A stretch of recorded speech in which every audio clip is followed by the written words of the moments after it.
My name is Mark Halston, 38 years old, a software architect based in Seattle. People call me reliable, steady, the kind of man who doesn't rock the boat. My wife, Clara Halston, 35, is a pediatrician, brilliant, beautiful, with a mind sharp enough to cut glass and a smile that could coax trust from the most cynical soul. We'd been married for 12 years, together for 15. Everyone envied us. 2 careers, no kids by choice, travel photos all over the fridge, spontaneous dancing in the kitchen. Or so it seemed. And then there was him, Julian Cross, 41, a travel photographer with a jawline that looked like it was carved by ancient gods and a reputation for charming women out of their weddings' rings. Tall, tanned, a glint of mischief always dancing in his eyes. He was a family friend, someone I trusted, someone Clara used to say reminded her of a golden retriever with a camera. I should have seen it then.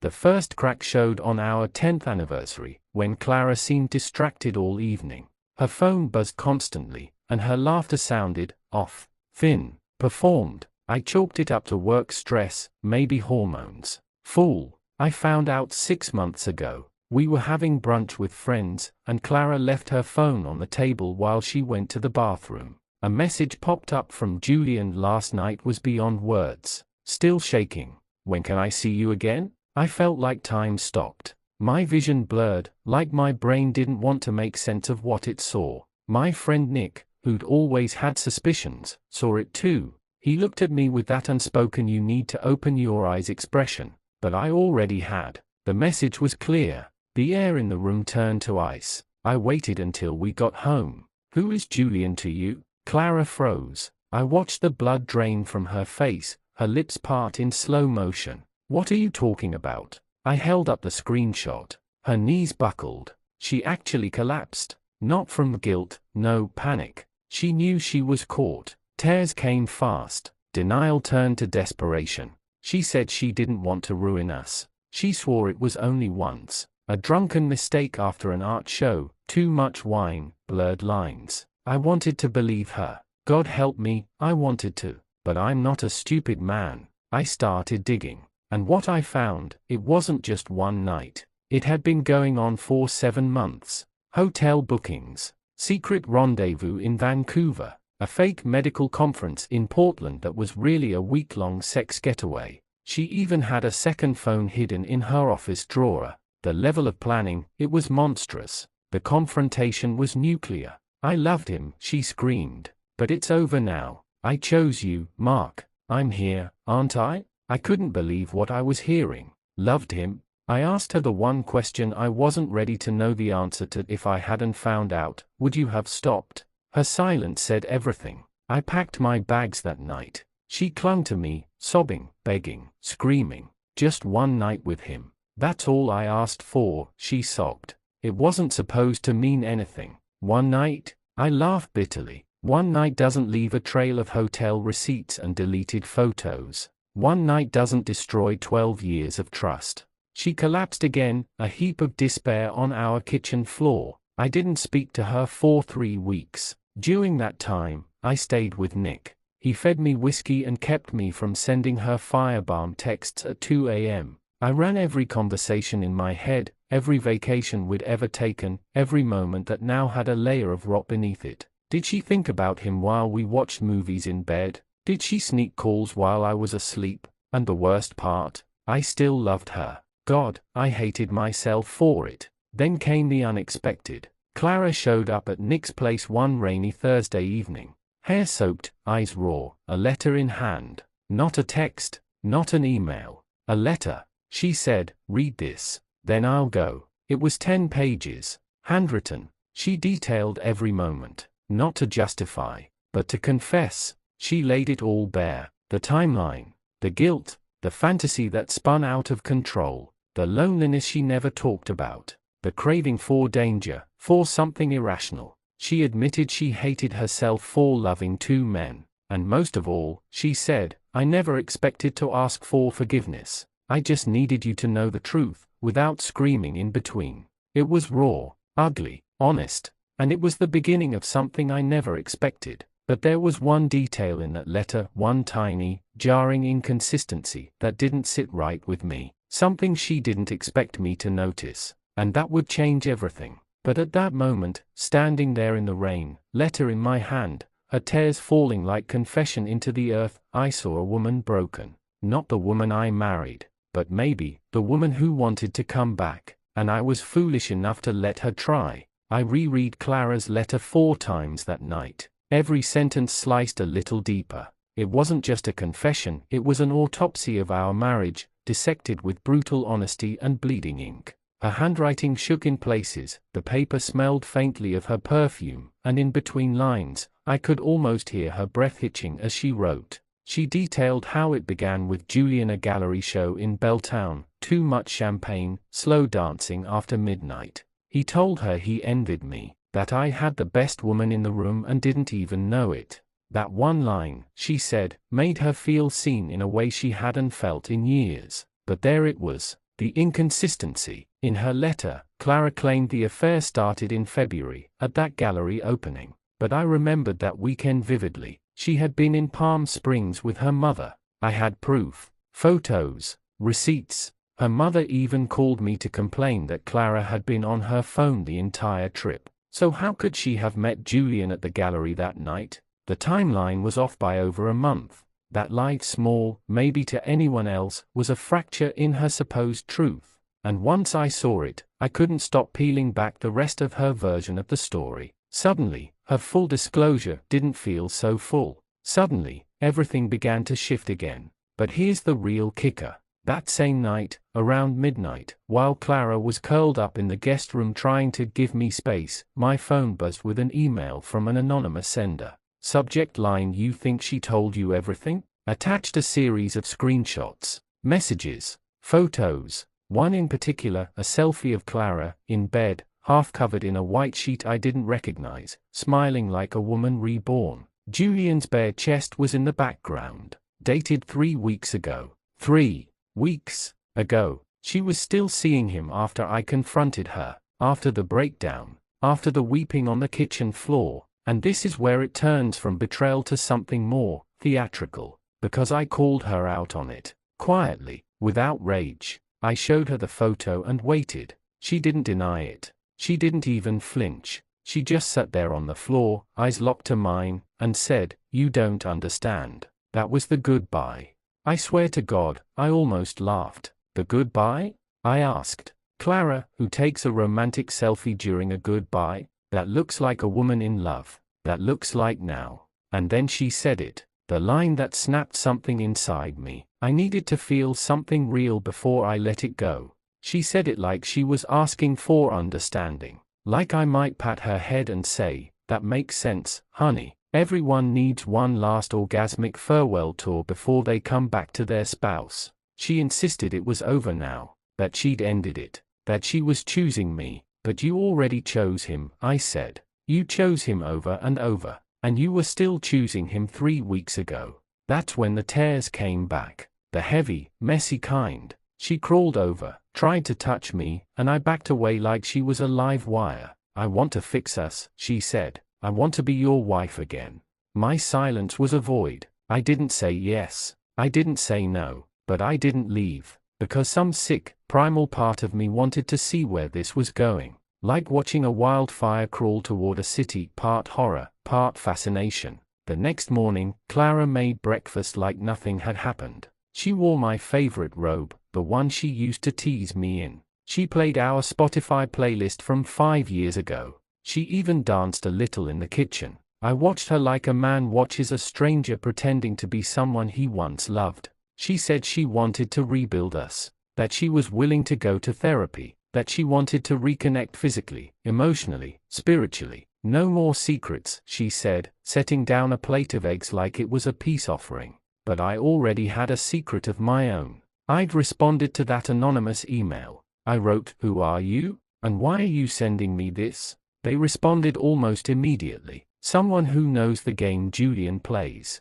You're not the first, but maybe you can be the last." Attached were more photos. Clara wasn't Julian's only married conquest. 2 other women. One of them was married to Julian's brother. The sender turned out to be Julian's ex-girlfriend, Tessa. She'd been collecting dirt on him for over a year, building a dossier. And now she was pissed, not just because of what Julian did to her, but because Clara was apparently his favorite. She sent me voice notes of Julian talking about Clara. Sick, twisted stuff. Power fantasies. Ego games. Tessa said, your wife thinks she was in love. But Julian? He's collecting trophies. He keeps mementos. And then she sent the final photo, a box in Julian's apartment, filled with items from his affairs. Lingerie, notes, photos, including a photo of Clara from our wedding night. How he got that, I still don't know. But I knew one thing. Clara had no idea who Julian really was. And maybe, neither did I. Because as she stood in front of me that afternoon, eyes wide and hopeful, whispering that she still believed in us, I realized she wasn't just broken. She was obsessed. She had convinced herself this was redemption. That her love, her sudden, wild devotion, could erase the rot of everything she'd done. And I let her believe it. Because I needed more time to decide what came next. And because I was no longer just a husband. I was a man with a new goal. And revenge, I've learned, is best plotted by the betrayed. You wouldn't believe how fast things can swing from ashes to candlelight. Clara changed. I mean really changed. Overnight, the woman who'd lived a double life for nearly a year transformed into something like a 1950s housewife mixed with a born-again zealot. Dinners were ready when I got home. Wine poured, candles lit, my favorite jazz record spinning in the background. She was affectionate again, tentative at first, like she was afraid I'd shatter if she reached too far, but soon, her touch lingered like it used to. Longer, even. She sent me thinking of you texts, midday selfies in her scrubs, notes in my briefcase. It was like dating a ghost of the woman I married, one who was desperately trying to remind me that she once meant everything to me. And here's the twisted part, it started working. Maybe it was the way she cooked that damn mushroom risotto I love. Maybe it was how she sat on the floor with me one night and told me she wished we'd had kids, that maybe it would have grounded her. Or maybe it was that one morning I woke up and she was holding my hand in her sleep like she used to. Whatever it was, I started to believe, just for a flicker, that we might actually make it. Therapy started on a Thursday. Dr. Grayson, a sharp-eyed woman in her 50s, didn't sugarcoat a single thing. Rebuilding trust after betrayal is like performing heart surgery while sprinting uphill. You both need to decide if you're strong enough to run. Clara cried in the first session. A lot. She called herself a monster. She said she didn't deserve another chance. She begged me to speak. I didn't cry. I just listened. Cold, detached, but deep down, there was a crack forming. Something I hated. Empathy. Even after all she'd done, I still felt for her. Or maybe I just missed the version of her that wasn't ruined. But here's the kicker, she never once mentioned Julian by name. Always the affair, or my mistake, or what I did. It was like he didn't exist anymore. She claimed she blocked him, deleted everything. And I watched her do it, too. She threw away old lingerie, deleted backup folders of photos, scrubbed her social media. She even suggested we renew our vows. You don't have to say yes, she said, kneeling at the edge of our bed one night, eyes glossy, but I want to say mine again. Even if it's just to you. It was outrageous. It was unthinkable. But God help me, it was working. Our friends began to notice, too. Nick, my roommate during the separation, pulled me aside after a dinner party and whispered, "You sure this isn't just trauma bonding, man? Because it looks like you're falling back in." I didn't answer, because I was falling back in. Clara's parents, who were initially furious, started thawing. Her mother even hugged me at brunch and said, "Thank you for giving her another chance." Her dad shook my hand and slipped me a letter Clara had written to them, explaining everything. He said, "She's never taken accountability like this in her life. Not even when she was a teenager sneaking out to concerts. Even my co-workers noticed the change in me. I was sleeping again, eating, smiling at stupid jokes." Clara brought me lunch one day with a sticky note that said, "One day at a time. I'm not going anywhere." She said she wanted us to take a trip together to wipe the slate clean. She suggested Norway, a place we'd always talked about but never gone. She researched hikes, booked a charming little cabin, even offered to pay the whole thing herself. She told me every day, "You're my only reality now." And for a second, just one breath of a second, I believed her. I wanted to believe her, until I saw the painting. We were at a tiny gallery in Fremont one rainy Sunday afternoon. Clara pulled me in because they had wine and she wanted to absorb something beautiful with me. I played along. It was sweet. It was safe. But halfway through, I saw it. A canvas tucked into a back room, painted in that dreamy, abstract style Julian always used. Swirling blues and grays and the outline of a woman's silhouette, barely visible, but unmistakably her. Clara. Her jawline. Her hair. Title still shaking. I froze. Same words as that first message I saw on her phone. The gallery owner noticed me staring and said, "Oh, that's Julian Cross's latest. Hot off the easel. He's been painting his mystery muse 4 months. They say he's obsessed. Won't tell us who she is." Clara was behind me, pretending to look at a sculpture. But I saw her glance. The flicker of recognition. The panic. And then the lie. "That's weird," she said, forcing a laugh. "That doesn't look anything like me." She turned away so fast I barely had time to catch my breath. But the damage was done. That night, while she was in the shower, I checked her phone. Nothing. Clean. I checked her iPad. White. But her laptop? I found a hidden folder, deep in a backup directory. Encrypted, sure, but I'm a software architect.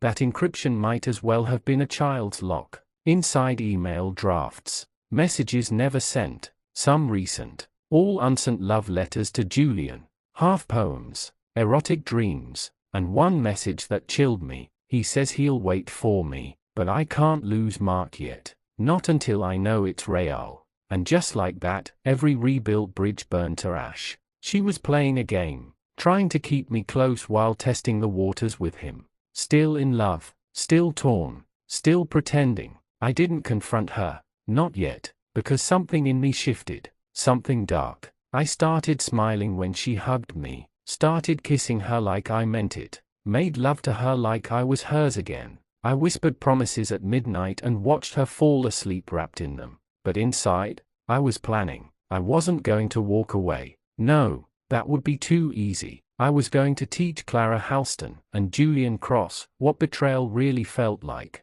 They had no idea who they were playing with. I gave her everything. Now, I would take everything back. You ever play a role so well that you start to forget where the mask ends and your real face begins? That was me. Mark Halston, loyal husband. Betrayed but forgiving. Rebuilding his marriage with the woman who ripped his heart out and danced on the scraps. That's the part I played. And I played it flawlessly. Clara fell for it. Hard. She thought we were in the middle of our second honeymoon phase. She even bought us matching passports wallets that said Mr. and Mrs. Reborn embossed in gold. Reborn. Can you believe that? We took the trip to Norway. Yes, the same one she planned with desperate hope in her eyes. It was her way of saying, "Look, I'm different now. I've killed the version of me that destroyed us." But me? I was already 3 steps ahead. I made her think she'd won. The cabin was beautiful, quiet, perched near a fjord, floor-to-ceiling windows, endless snow. It was the kind of place where people fall in love again. And we did, or at least, she thought we did. We cooked together, hiked frozen trails, held hands under the aurora borealis. We had deep talks by the fire, about legacy, about regrets, about what we wanted to become. She cried in my arms, said she never thought she could feel safe again. Not after what she did. But I knew better. She wasn't trying to be good. She was trying to be believed. And everyone around us? They did. When we came back to Seattle, the flood of support was overwhelming. Everyone wanted to believe in redemption. Everyone loves a comeback story. Her parents threw a garden party in our honor. A garden party, for God's sake. To fresh starts, her mother toasted, champagne in hand. And to a man strong enough to forgive what most would not. I smiled. I raised my glass. I kissed Clara on the cheek like I meant it. Nick, though, wasn't buying it. He cornered me after the toasts, his whiskey neat and his eyes sharp.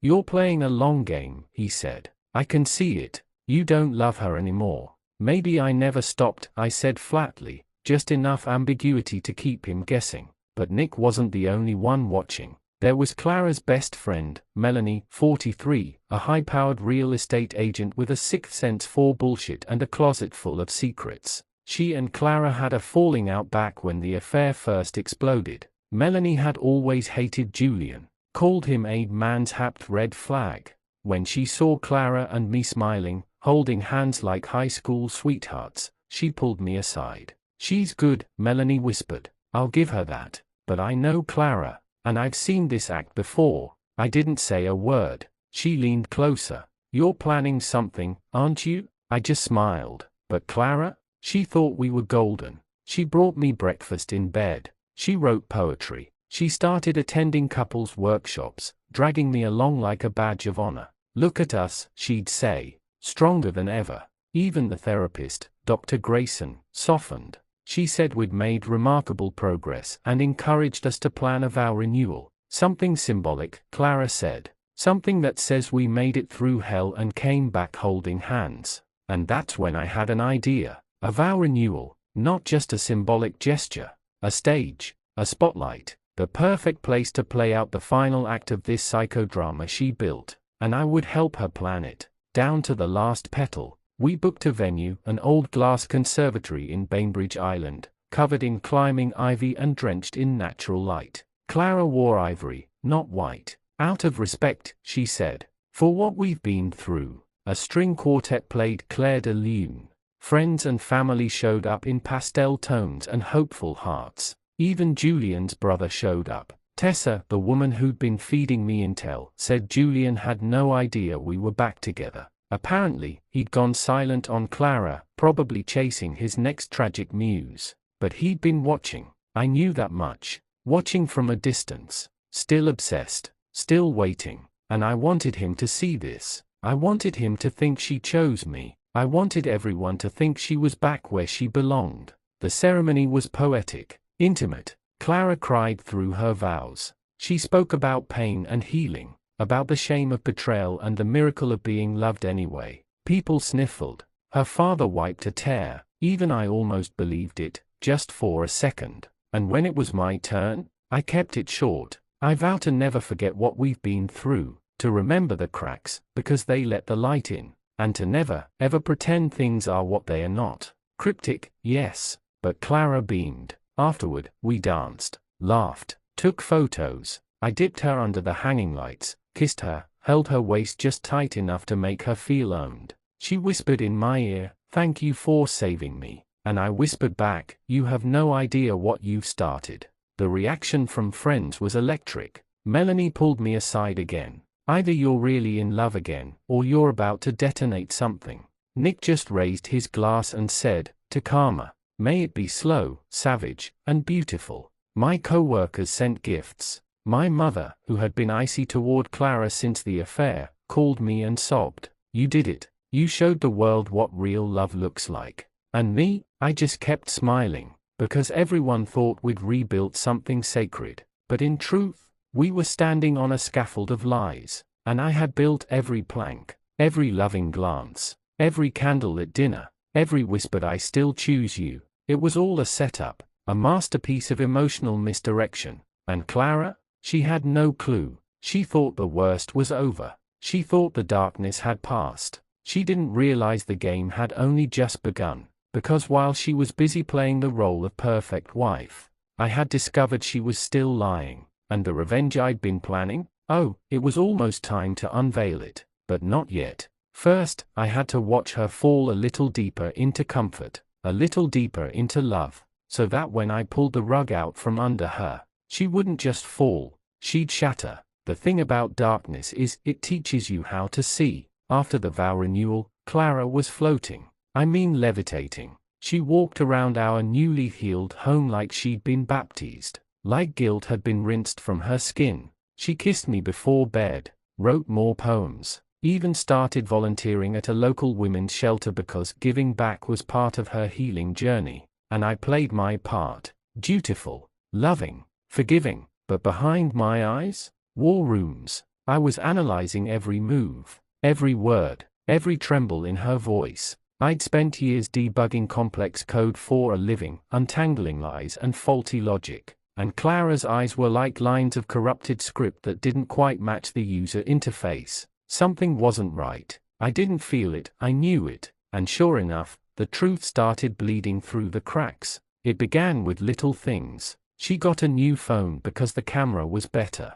Translation: she wanted a fresh device, one scrubbed of any lingering digital scent Julian might have left. She started staying late at work again. Back-to-back patients, she claimed. Crisis support for a new case. And sure, she was a trauma nurse, emergencies happen. But when I showed up one evening with dinner and flowers at her hospital floor, they told me she'd clocked out 2 hours earlier. When she came home later that night, she kissed me like nothing happened. No guilt, no explanation, just the smell of peppermint gum and too much perfume. She blamed a paperwork error, said the system glitched, blushed even. "I'm so sorry, babe. I hate when things get lost in the shuffle." I almost laughed in her face, but I didn't, because I wasn't done watching her perform. The next sign? Her laptop. She forgot to close it one morning. Rookie mistake. And there it was, an open browser tab on a webmail service I didn't recognize. One of those shady encrypted email providers. Obscure, off-grid. I clicked it, but it required 2FA from her phone. She was in the shower. So I did what any man who's been lied to twice does. I cloned her SIM card. Before you ask, yes, it's highly illegal. And no, I don't regret it. From then on, every text, every authentication code, every notification, I saw it. Like tapping into a live feed of her secrets. At first, it was quiet. But then, the messages began. From an account named Artisan Ghost. Cryptic at first, just phrases. "Miss the way you saw me. Still shaking, even now. Are you sure you're safe?" Clara never responded right away. Sometimes hours, sometimes days. But she always responded. "I need more time. I can't lose everything again. Let me breathe." It was Julian. Still in the wings. Still whispering. Still waiting. She hadn't let him go. Not emotionally, not digitally, not in the quiet moments where she pretended to sleep beside me. She was hedging her bets. Again, trying to keep both kingdoms standing. Still hoping her betrayal could live on in secret while she wore a crown of redemption in public. So I watched. I documented, screenshotted, backed everything up to an encrypted drive labeled the Lazarus Protocol. Because if she was going to rise from the dead in the public eye, I'd make damn sure to drag the corpse of her betrayal with me when I burned it all down. And then, the hotel receipt arrived, delivered to our home, addressed to me, from a credit card we shared. It was a standard business class hotel downtown. Nothing flashy, just enough to be forgettable. One night, room 1410, booked 2 weeks after the vow renewal. I called the hotel. Asked for a copy of the room charges. They said only the card holder could request that. So I forged an email from Clara's work address and attached a PDF of her ID. Don't ask how. I've got skills she still doesn't know about. The receipt came within the hour. Room service champagne, strawberries, 2 in trees, a digital movie, some pretentious romantic French drama. But it was the timestamp that broke something inside me. Checking 7:12 p.m. Checkout 544 That night, she told me she was on call at the hospital. Said there'd been a 5-car pileup on the 520 bridge. She came home at 6:30 and crawled into bed, smelling like mint gum and someone else's body. I hadn't touched her since. She didn't notice. She was too busy writing in her new journal. Too busy perfecting her blog on emotional resilience after infidelity. Too busy becoming a public saint for surviving the consequences of her own decisions. And here's the true kicker. She wrote a poem about him. Buried in her journal, tucked between grocery lists and a yoga schedule, was a single, handwritten page, The Unsaid by Clara Halston. There is a world where I am not afraid, where your hands are not haunted and your kiss does not cost me my name. You live in the seams, the undone threads of my choices, the whisper in my spine when the lights go out and I pretend it's him. I still carry you, in the way I laugh, in the lies I tell with my eyes. You are the poem I am too scared to read aloud. I read it 6 times, then burned the page. then printed a copy and filed it in the Lazarus Protocol. She wasn't just cheating physically, she was cheating spiritually, romantically. She had given herself to him in a way she never gave herself to me. So I made a decision. It wasn't enough to walk away. I had to take her apart, piece by piece, publicly, emotionally, and permanently. She thought we were done with the darkness. She thought she'd stepped into the light. But what she didn't know was that I had become the shadow she could never outrun. And when I was finished, she wouldn't just lose me, she'd lose the version of herself the world was starting to love again. She made herself a symbol. Now I'd make her a cautionary tale. Revenge, done right, isn't an explosion. It's a quiet burn, slow, untraceable, beautiful in its precision. Clara Halston thought she had danced her way back into grace, a woman reborn, a phoenix with perfect skin and polished apologies. But I, Mark Halston, the man she betrayed and then begged back, was no longer in love. I was in design mode. Every move I made now had purpose. Every smile, calculated. Every embrace, measured. Because the day I confirmed she was still in contact with Julian, still sleeping with him behind my back, even after I'd publicly taken her back, I stopped being her husband. I became her architect of destruction. The first phase of the plan was simple isolation, not from me, but from everyone else. Clara's redemption arc had been too successful. Her followers online were growing. Her Wounded to Warrior Instagram account had hit 70,000 followers. She was giving TED-style talks at women's groups. She was writing a book. So I did what every successful saboteur does. I encouraged her. Speak your truth, I told her. You're helping people, don't stop now. She didn't know that every speech she gave, every podcast she appeared on, I was recording, archiving, compiling. I wanted to build a library of lies. And oh, did she deliver. In one interview, she said, after my betrayal, I severed all ties with the man I cheated with. I went no contact, permanently. That podcast alone had 200,000 downloads. Meanwhile, she was still meeting Julian at the SeaTac Marriott every other Thursday. The hypocrisy was delicious. Phase 2 weaponized the allies. I started looping people in. Carefully, quietly, strategically. Nick was first. My brother, the military man, the one who saw through Clara from day one. Game time, I told him. You still in? He didn't even blink. Point me at the target. Then came Melanie, Clara's ex-best friend. The one she ghosted after the affair. Melanie was bitter, sharp, and hungry for justice. She thinks I'm irrelevant, Melanie said. She doesn't know I still have her old phone.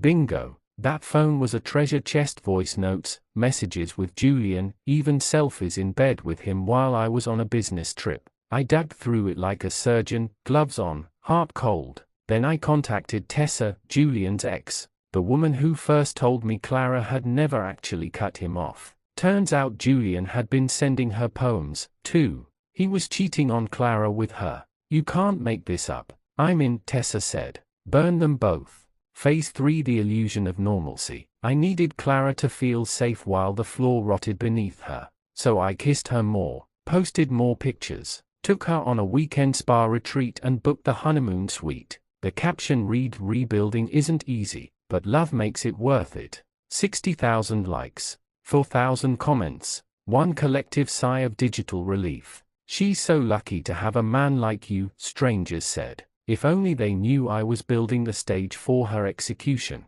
Phase 4, the fuse. This is where it got beautiful. I compiled everything. Screenshots of her emails with Julian. Voice memos she recorded of their post-vow renewal trysts. Photos from the Marriott, with timestamps that directly contradicted her public story. That one video, yes, video, of Clara in the hotel room, taking a mirror selfie, wearing nothing but Julian's shirt, whispering, he still has no idea. I'm such a good liar. All of it. I named the folder Redemption Rotted and uploaded it to a cloud server, set with a timed release link. The link would go live in 30 days. Untraceable, anonymous, and it would send to everyone in her life. Publishers, followers, friends, sponsors, her family, even the hospital HR department. She was going to learn that when a phoenix burns too many times, there's nothing left to rise from. Phase 5, the pre-blast confession. This part was for me. I printed out a few of the worst pieces of evidence: the mirror selfie, a transcript of a call with Julian, a few quotes from her public talks about cutting him off. I placed them all in an envelope. I waited until she came home one night, humming to herself. She had just hosted a live stream about reclaiming personal integrity. I handed her the envelope like it was a love letter. She opened it. She didn't speak. Her hand trembled. The color drained from her face like water down a sink. "What is this?" she whispered. "Proof," I said, "that this time, I'm not letting you rewrite the story." She looked up, eyes glassy. "You knew?" "4 months." "Then why?" "Because revenge," I said, "tastes better when you let the world watch." And then I left the room. I didn't scream. I didn't cry. I didn't threaten. I just let her sit there, buried under the weight of her own dual lives. She tried to follow me, tried to talk. I didn't answer. She tried crying, begging, pleading. She even said, "I'll cut him off tonight, permanently. I swear, just don't leave me." Too late. The detonation was already ticking. Phase 6: the public undoing. It started with a tweet, a burner account, one simple post. Clara Halston says she's reformed, says she cut off the man she cheated with. But here's proof she's still seeing him after her husband took her back. She's not a survivor. She's a brand. And this is who she really is. Attached a photo of her and Julian in the hotel lobby. It went viral. Within hours, the redemption rotted folder was trending. People were stunned, outraged. Her publisher dropped her. Her Instagram account lost 20,000 followers in a day. And then, the hospital suspended her. Then came the think pieces. Then the podcast dissecting her downfall. Then the DMs from people saying, "I believed in you." And finally, the one saying, "I hope he leaves you." Clara went silent. Publicly. Privately, she spiraled. Messages poured in. At first angry, then desperate, then apologetic. "Mark, please talk to me. I made a mistake, I know. But don't ruin my life. We can fix this. You and me, together. You're hurting me more than I ever hurt you." And the final one, "I wish I'd never met you." There it was. Her truth. The version of Clara no one else saw. Entitled, narcissistic, always the victim, even when caught red-handed. I didn't respond, because the final phase was underway. Annihilation, but not by me, by everyone she had fooled. And there was still one last twist coming. Something even she didn't see coming. Because when you destroy someone's world, you better make sure there's nothing left to rebuild. The hardest part of revenge isn't the planning. It isn't the gathering of evidence, the fake smiles, or the polite morning kisses to a woman who still smells like another man's cologne.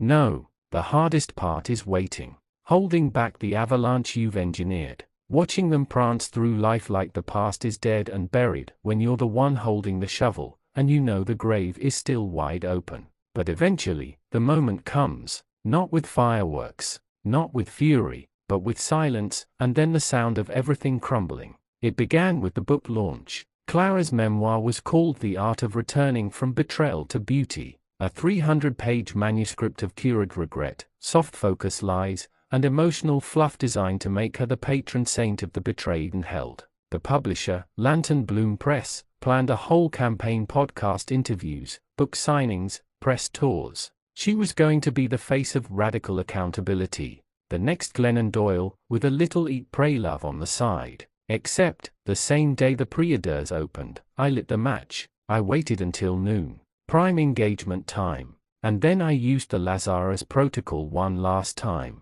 This time, the link didn't just go to fans and followers. It went to her publisher, her agent, her TEDx coordinator, the shelter where she volunteered, our families, our mutual friends, Julian's wife. Yes, wife. Clara didn't know that Julian had gotten married 6 months ago, and he was still sleeping with her, still sending her poetry, still whispering, "You're the only one who understands me." He was playing her like she played me. And when that little revelation dropped into Clara's inbox, with a neat photo of Julian's wedding ring and a smiling Instagram photo tagged #honeymoon in Italy, she stopped breathing. Literally, she fainted. I wasn't there. Nick was. He said she collapsed like a marionette cut at the strings. Just thud on the floor. No sound. No gasp. Just the fall. The fallout came fast. The publisher pulled her contract. The TEDx event was postponed indefinitely. The shelter sent a cold, formal letter thanking her for prior contributions. Even her therapist, whom she'd charmed 4 months, left a voicemail saying, "It may be best if you seek care with another provider. This therapeutic relationship no longer feels safe for me." Clara tried damage control, posted a Notes app apology to her Instagram story, but she forgot to turn off the comments. Within an hour, people had dissected the entire folder, redemption rotted, frame by frame. TikTok creators made hour-long exposes. Reddit threads were bursting with receipts. Even BuzzFeed picked it up. Self-love or self-lie? The implosion of Clara Halston's healing brand. I didn't write it, but I definitely gave them the documents they asked for. Then came the press conference. Well, technically, it was a live video. Clara, pale and hollow-eyed, went live on Instagram from our guest bedroom, the same room she used to film her cozy book vlogs, surrounded by fairy lights and candles and fake hope energy. Now, the fairy lights were dim. Her voice cracked. Her hair was tied back like a prisoner facing trial. I know many of you are disappointed in me," she began. "I lied. To myself, to my husband, to you." She looked into the camera. "But the truth is, healing isn't linear." And I shut the laptop. I wasn't here for Act 3 of her redemption arc, because while she was busy trying to salvage her reputation, I had something else in motion.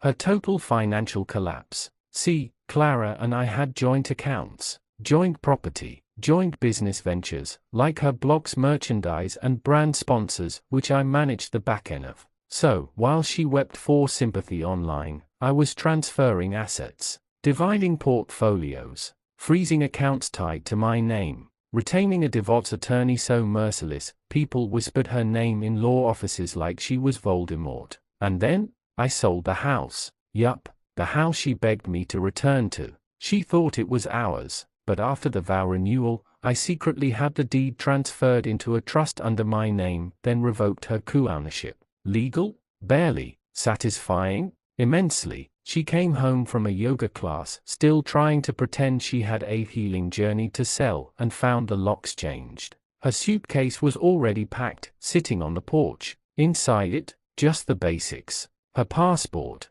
her phone, and a single envelope with one page inside. It read, "You broke the world we built. I just made sure there was no blueprint left for you to rebuild it. This chapter is closed." She tried calling. Texts, voicemails, even letters. Left them on my car windshield, my parents' house, once even mailed one to Nick. All went unanswered. She posted a black screen to her Instagram. Caption, "Sometimes the people you love most destroy you the deepest." The comments tore her apart. One said, "You destroyed yourself. He just documented it." Another, "You lied to the world and cried when it stopped believing you." And my favorite, "Mark Halston is the blueprint for graceful revenge." That one I screenshotted, framed it, put it in my new apartment, right above my desk. As for Julian, oh, don't worry, his wife left him. Publicly, loudly, she posted a video holding up Clara's poem, the one about pretending it's him when she's with me, and said, "This is what your soulmate writes about another man's husband." She tagged every brand Julian had ever worked with. He went dark. Deleted all his socials. He and Clara? Done. Imploded. No more mirror selfies. No more midnight poems. Just silence. And me? I slept. For the first time in 2 years, I really slept. No spinning thoughts. No fake forgiveness. No woman beside me pretending I'm someone else. I slept because the ghost had been exorcised. Because every lie she told had been dragged into the light. And because, for once, I wasn't the one trying to survive. She was, and that was the justice. Revenge ends in silence, not because there's nothing left to say, but because all the right things have already been done. And when the fire goes out, when the rubble cools, what you're left with is you. That's what I learned. That after the storm, after the reckoning, the punishment, the applause, there's no parade. No credits roll. Just a man standing alone in a room, asking, "Now what?" This is the now what. It's been 6 months since I burned it all down. Clara Halston has all but disappeared. Her Instagram is gone. She tried to rebrand under a new name, Grace Wilder, or something equally delusional, but the internet doesn't forget. Within hours, someone posted side-by-side photos on Reddit. That account vanished, too. Her book, pulled from shelves. The publisher issued a statement: "We stand by stories of authentic growth." This was not one of them. Her TEDx slot, reassigned to a real survivor of infidelity, a woman who'd actually been cheated on, and healed herself without turning the pain into performance art. Clara, meanwhile, filed for bankruptcy. Public record. Turns out, brand sponsorships vanish when your truth is exposed as marketing copy. Her speaking gigs dried up. Her bank accounts, once bolstered by my name and our shared ventures, are a desert. I checked the court records once, just out of curiosity. She owes $73,412 in legal fees, and she lives in a one-bedroom apartment outside Tacoma. No washer, no dryer, no central air. Sometimes I wonder if she wakes up every day thinking it was all a dream, that I'll walk back in and rescue her, that I'll say, "All right, enough. You've suffered, come home." But I won't, because she never suffered. She just got caught, and that's not the same thing. Me? I'm not perfect, but I'm clean. I moved into a place with a view of the Sound. Something quiet. Wooden floors, big windows, minimal furniture. Every piece deliberate. I threw out our old couch, the one she and Julian probably defiled while I was traveling for work. I replaced it with something small, something new, something mine. I go to therapy now, real therapy. Not the curate, social media safe therapy Clara used to boast about, where everything was about affirmations and self-celebration. Nah, my therapist is an ex-Marine named Paul who says things like, "You don't need to forgive someone to forget them. You just need to live better than them." And I do. I eat better. I sleep better. I laugh more. I got promoted. Partner track. I even started hiking again. Alone at first, then with Nick. Then, eventually, with someone else. Her name is Lila. She's not Clara, not even close. Where Clara performed vulnerability, Lila lives in it. Where Clara manipulated emotions, Lila respects them. Where Clara quoted Rumi and posted flower pics, Lila reads Bukowski and sends me memes about raccoons stealing bagels. She's wild in the best way, unfiltered, quick-witted, no interest in social media fame or moral grandstanding.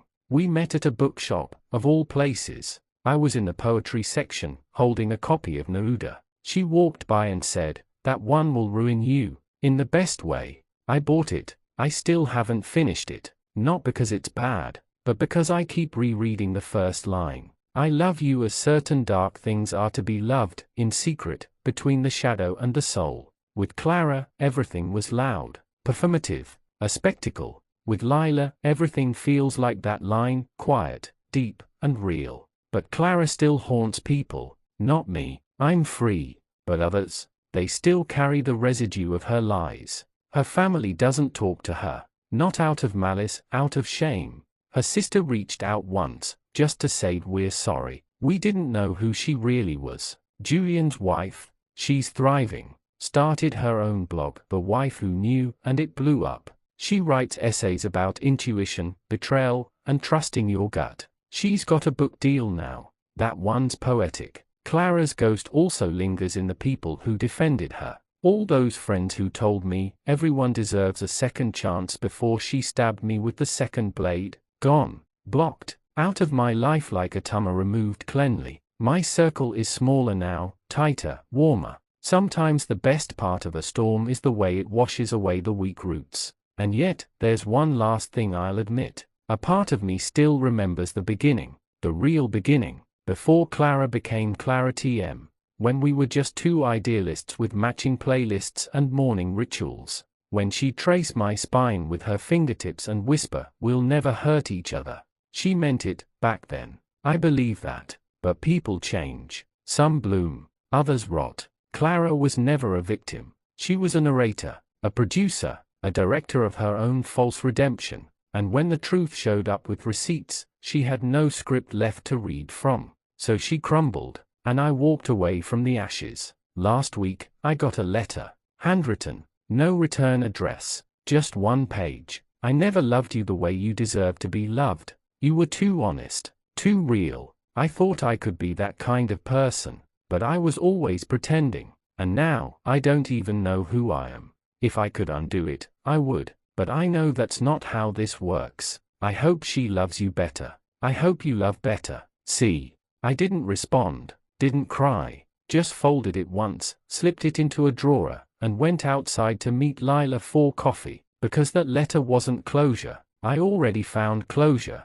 The moment I chose to stop being the man trying to fix someone who broke themselves. The moment I burned the blueprint of our past and started drawing something new, not for revenge, not for redemption, for peace, and peace is the loudest silence there is.